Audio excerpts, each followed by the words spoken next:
പലരും ചോദിക്കുന്ന ഒരു കാര്യമാണ് ഗോൾഡ് വില എന്തുകൊണ്ടാണ് ഇത്രയധികം ഉയരുന്നത് എന്ന്. കാരണം വളരെ സിമ്പിളാണ്.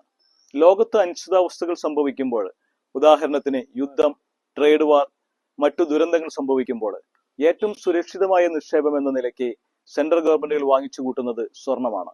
വില അവർക്കൊരു പ്രശ്നമേ അല്ല.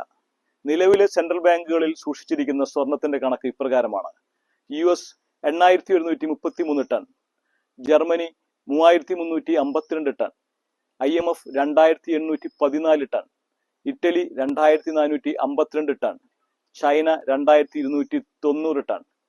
ഇന്ത്യയുടെ കൈവശം സൂക്ഷിച്ചിരിക്കുന്നത് 870 ടണ്ണാണ് ഇതുവരെയുള്ള കണക്കുകൾ.